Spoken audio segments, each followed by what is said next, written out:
to the students affected by this video. You know, in Delhi, our boys and girls were practicing and had just gone to Lodi Gardens, and they were taking photographs and making Instagram reels for themselves. And while everybody is doing it, the security guard specifically comes to our northeastern boys and girls and tells them not to make reels, speaks rudely to our women, and then tries to also push and assault a young boy because he questions him. There were other people also making reels. There were other people from other communities also doing exactly the same in Lodi Gardens in Delhi. But specifically, boys and girls from Northeast were targeted. This is not the first time.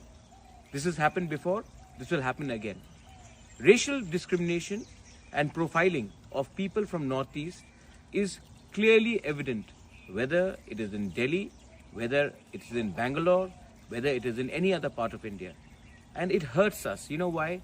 Because many times our boys and girls have to do extra to prove that they are Indians. Should we carry our passports everywhere so that we tell them that we are as much Indians as you are? We all talk about Akhand Bharat, India emerging, Vishwa Guru, but in our own country, we don't give the same amount of respect to our culture, to our identity, and to the people of Northeast.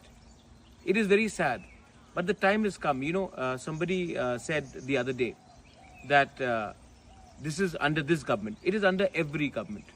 The problem is not that of politics. The problem is that of society and mindset. Till the time a certain group of people will think that they are superior to everybody else, they will discriminate on the basis of color, on how you look, what you eat, what you wear. India has to realize that if it has to be a superpower, it has to first empower the people from Northeast India as well. Stop discriminating the people from our region, because we are also educated. This is no longer the 1990s and the 2000s. This is 2025. Our boys and girls are intelligent, and we know how to resist and fight back. And we will fight back. This is something that the government of India, the opposition, and the whole civil society has to address. You cannot treat one Indian separately from another. Thank you.